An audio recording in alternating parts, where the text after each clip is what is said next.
Stonehenge. Just this word alone, pronounced aloud, sounds like an ancient spell, like an echo of forgotten times, like the resonance of distant civilizations. This mysterious, majestic, monumental circle of gigantic, roughly hewn stones, rising amidst the endless green, grass-covered Salisbury Plain in southern England, has for many centuries, millennia, stirred the minds of scientists, researchers, archaeologists, historians, writers, artists, and simply curious people from around the world. For what purpose was this stone giant built? Who were those unknown builders possessing incredible knowledge and skills for their time? And most importantly, what secrets does it hide? This ancient, silent witness to human history, this stone sphinx asking us questions to which we may never find definitive answers. Today we will embark on a fascinating, captivating journey full of mysteries and secrets into the world of ancient stones, into the world of legends and myths, into the world of scientific hypotheses and assumptions, to try to understand these complex questions, to examine the most popular, most interesting, most incredible theories about the purpose of Stonehenge, from an observatory of ancient astronomers to a portal to other parallel worlds, to other dimensions. Prepare for a journey through time and space, for immersion into the depths of history and human imagination. Stonehenge is not just a random pile of stones, not just a heap of rock fragments as it might seem at first superficial glance.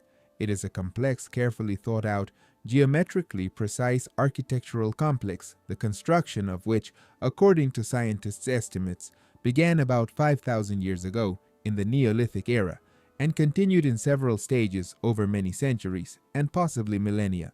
The foundation of the complex, its core, consists of two concentric circles formed by huge vertically standing stone blocks, menhirs. The outer circle, the largest, is formed by so-called Sarsens stones. These are gigantic blocks of gray sandstone up to 4 meters high, up to 2 meters wide, and weighing up to 25 or even 30 tons. Just imagine for a minute what effort, what knowledge, what technologies were required for the transportation, processing, and installation of these colossal monoliths. The inner circle, smaller in diameter, is composed of so-called bluestones. These are dolerites, volcanic rocks with a bluish tint. These stones, although inferior in size to the Sarsens, are also quite impressive. Their weight reaches 4 tons. But the most surprising, most amazing thing about these bluestones is their origin. As scientists discovered after conducting careful geological analysis, these stones were brought to Stonehenge from 250, and according to some data, 350 kilometers away from quarries located in the Preseli Hills in southwest Wales. Just think about this figure, 350 kilometers over land and sea, without the use of wheeled transport, without the use of draft animals, without the use of modern mechanisms. How was this possible? What technologies, what knowledge, what incredible willpower and perseverance must the builders of Stonehenge have possessed to accomplish this truly titanic feat? In addition to the stone circles, the Stonehenge complex includes other, no less important elements: earthen ramparts surrounding the stone circles, ditches filled with water, as well as the so-called altar stone, a flat, horizontally lying stone located in the very center of the complex, and the famous heel stone, a separate standing menhir located outside at the entrance to the complex from the direction of the rising sun on the day of the summer solstice. This entire complex multi-component structure, as years of research show, is amazingly accurately oriented to the cardinal directions and, as many scientists believe, is closely connected with the movement of the sun, moon, and possibly other celestial bodies. And here we come to the most important, most intriguing, most controversial question. What exactly was Stonehenge built for? What function did it perform? What role did it play in the lives of people living in Britain 5,000 years ago? Today, there are many diverse theories, hypotheses, and assumptions on this matter, from quite scientific, well-founded ones, to the most fantastic, incredible, bordering on mysticism. The most widespread, most popular, and perhaps most plausible, most logical theory states that Stonehenge was an ancient, prehistoric observatory, a place where ancient people observed the movement of celestial bodies, studied the stars, sun, and moon, predicted the change of seasons, determined the dates of important agricultural works and religious holidays. Its location, the orientation of the stones, as precise measurements and calculations show, allow determining with high accuracy the days of summer and winter solstices, the days of spring and autumn equinoxes, and also, possibly, predicting lunar and solar eclipses. Phenomena which in ancient times caused superstitious fear in people and were considered manifestations of the god's will.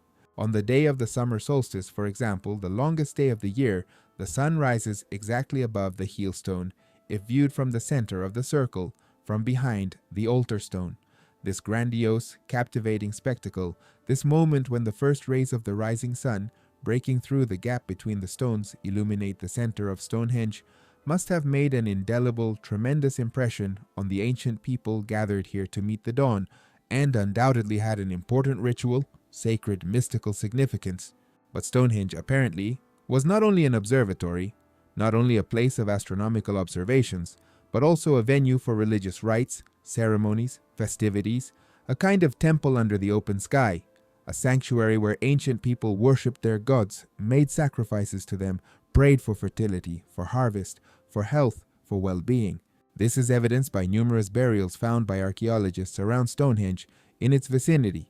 Here on this sacred land, people were buried over many centuries, many generations, and possibly this place was considered sacred, special, connected with the world of ancestors, with the world of spirits, with the world of gods. Some researchers, based on certain findings and soil composition analysis, suggest that Stonehenge could also have been a place of healing, a kind of ancient sanatorium where people came to get rid of diseases, receive help from gods or from healers who possessed the secrets of ancient medicine. This theory, in particular, is associated with the Bluestones, which, as some researchers believe, possess special healing properties, possibly due to their special mineral composition or due to some other factors unknown to us. But, besides these more or less scientific, well-founded theories, there are other, more exotic, bolder, more fantastic versions about the purpose of Stonehenge. Some researchers, writers, enthusiasts believe that Stonehenge was a portal to other worlds, to other dimensions, a place of transition from our world to other parallel realities, to the world of spirits, to the world of gods, to the world of ancestors. This theory, of course, has no scientific evidence, no confirmation, but it is extraordinarily attractive, it stirs the imagination, it generates many legends, myths, fantastic stories. Let's recall, for example, the famous legends of King Arthur, the Knights of the Round Table, the wizard Merlin, who, as claimed in some medieval chronicles and chivalric romances, were closely connected with Stonehenge. Merlin, according to legend, the great wizard and seer, with the help of his magic, his sorcery, transported the gigantic stones of Stonehenge from Ireland, from Mount Killarross, where they supposedly possessed healing power, and installed them on Salisbury Plain, thus creating this majestic structure. Of course, this is just a beautiful legend, a fairy tale, fiction, but it reflects people's deep belief in supernatural forces, in magic, in miracles associated with this mysterious place, with these ancient stones. Who were those people who built Stonehenge? Who were these brilliant engineers, architects, astronomers who managed to create this masterpiece of ancient architecture? This is yet another great mystery that has not been solved yet, which still causes disputes and discussions among scientists.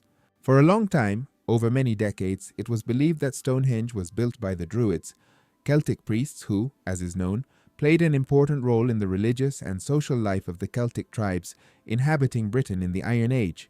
But now, thanks to modern dating methods, thanks to radiocarbon analysis, scientists are absolutely certain that Stonehenge was built much earlier than the appearance of Celts in Britain, back in the Neolithic and Bronze Age, that is, long before the Druids even appeared on the historical stage. The builders of Stonehenge, whoever they were, whatever people they belonged to, whatever names they bore, possessed truly amazing, astonishing knowledge in astronomy, mathematics, geometry, engineering, construction.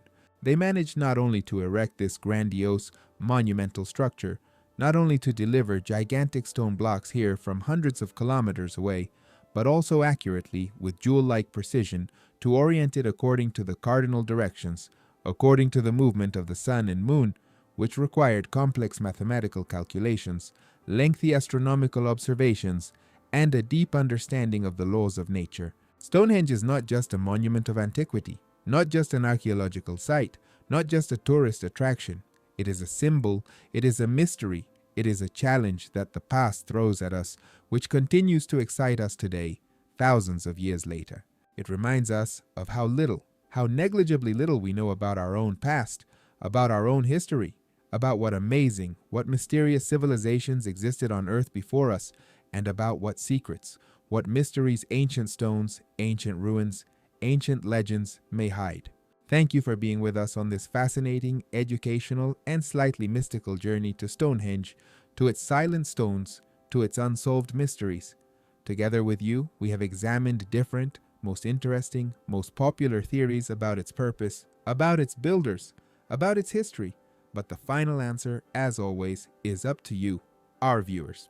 If you liked this video, if you learned something new, if you pondered the eternal questions about the past, present, and future of humanity, don't forget to like, leave your comment, share your thoughts, your impressions, your versions.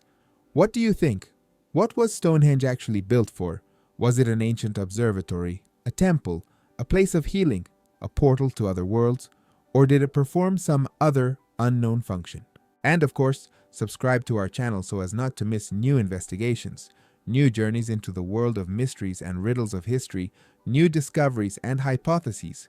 Share this video with friends, discuss, argue, because as is known, truth is born in dispute, and truth is always somewhere nearby. You just need to know how to look for it and not be afraid to ask questions, even the boldest, most incredible ones. Until next time,